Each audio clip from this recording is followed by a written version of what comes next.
Hello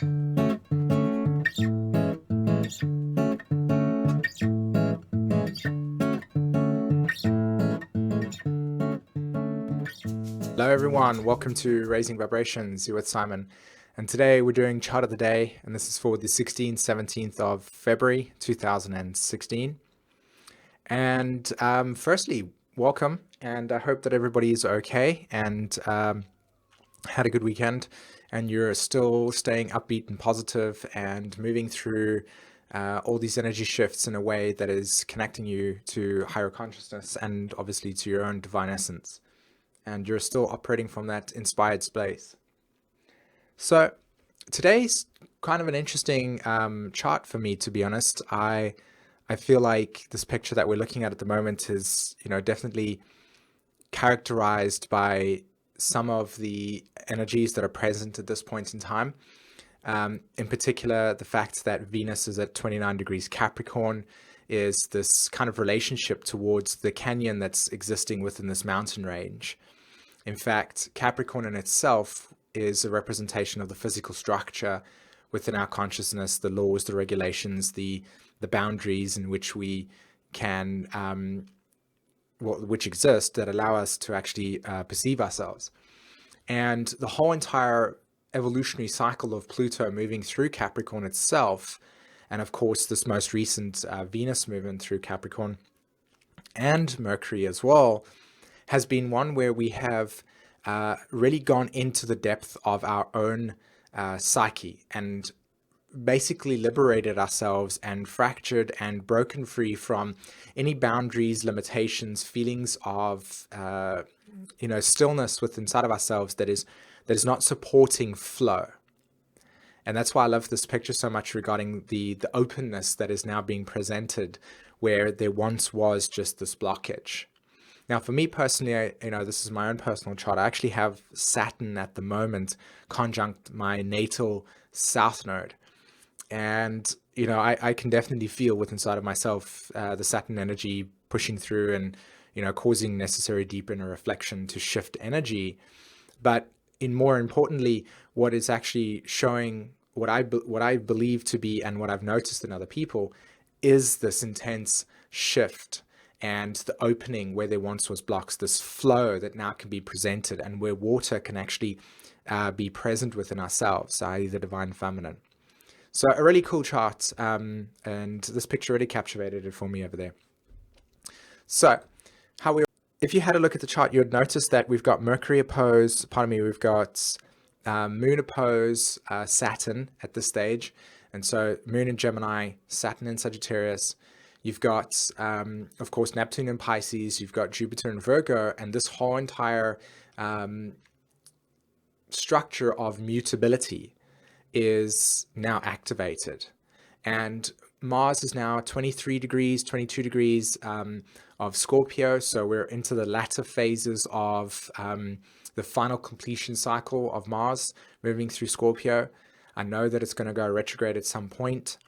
And what's interesting about that is that when it does go retrograde, I don't know exactly if it will go back into Scorpio. I personally hope not, to be honest, because I'm done with the Scorpio energy. The insights and informations have been present with us. It's been intense, and I can't wait for it to actually leave so that we can be done with that energy in itself, and we can move forward into the next pattern.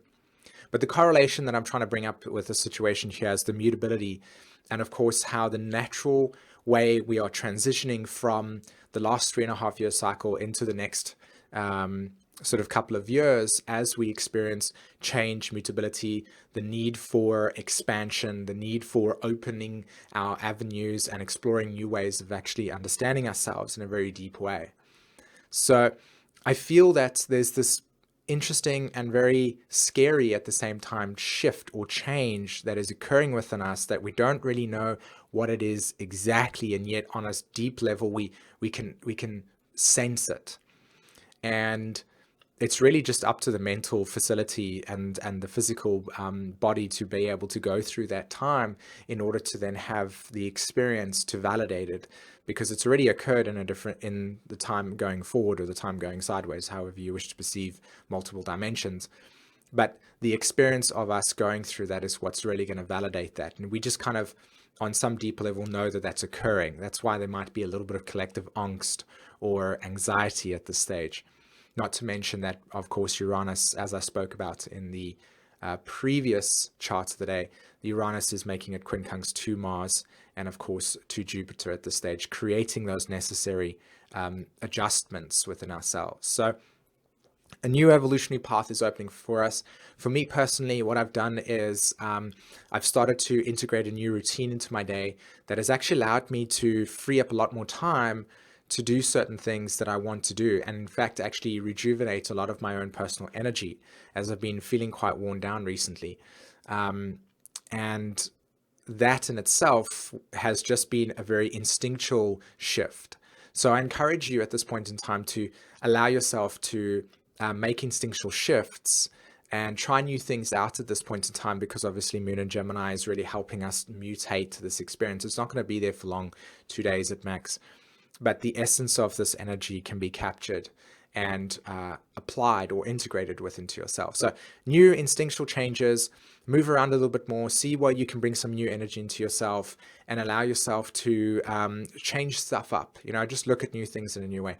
Now, of course, this only relates to it if you are actually in this space. I still think that even though you might have everything all flowing and perfect in your existence, to still observe where you can take more stuff on board. If you feel structured within yourself and you feel like you can integrate a little bit more knowledge into your way, definitely use this energy to expand your already large vocabulary of energy integration.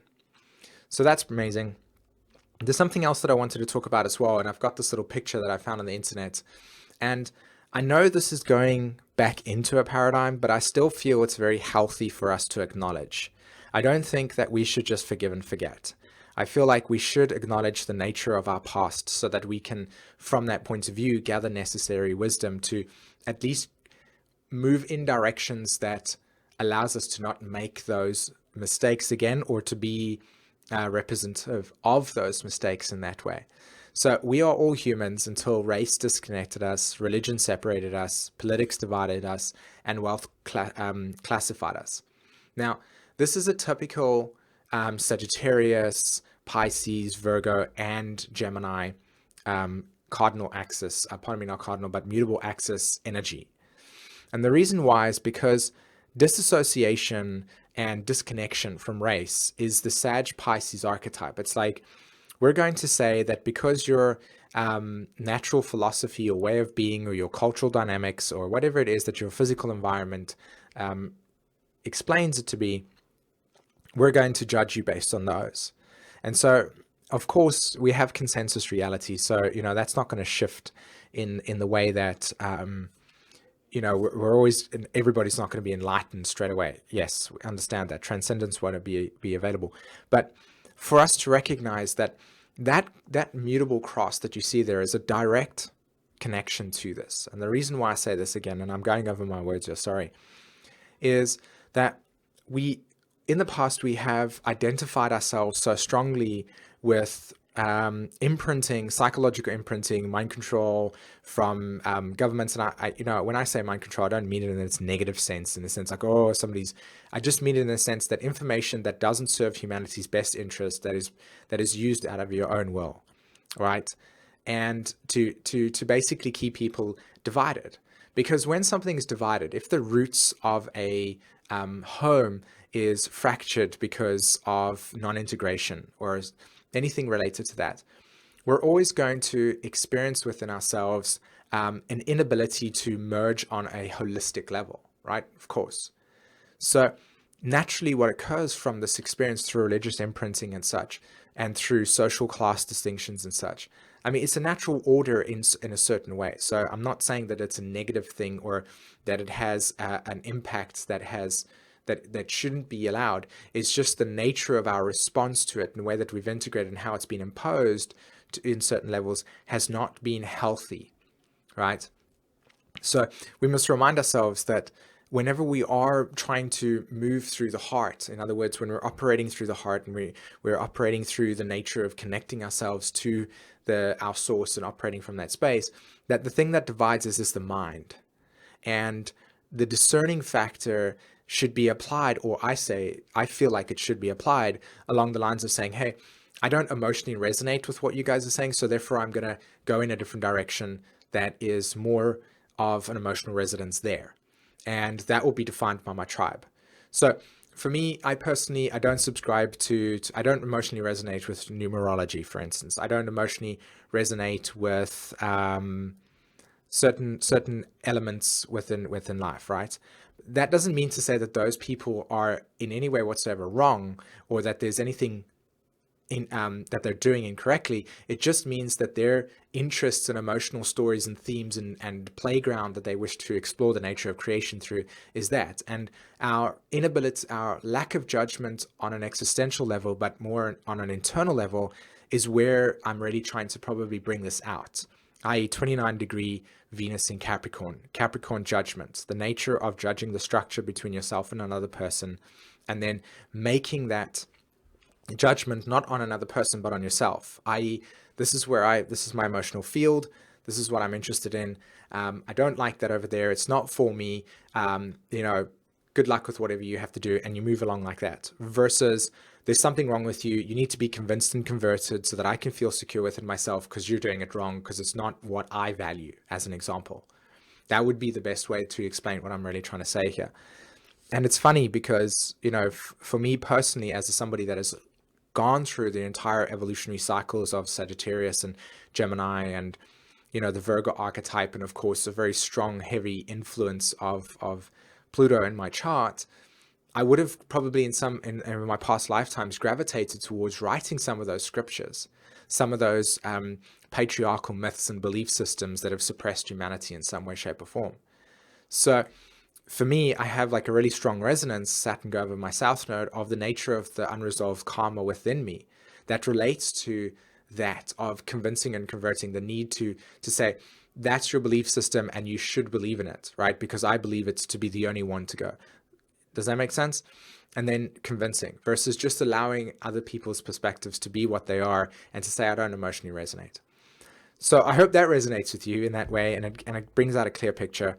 It's a strong theme regarding the mutable cross Sagittarius belief systems, Neptune delusions or illusions, Gemini, the nature of communicating those delusions and belief systems, that then Virgo creates the necessary humiliation or sense of lack, right?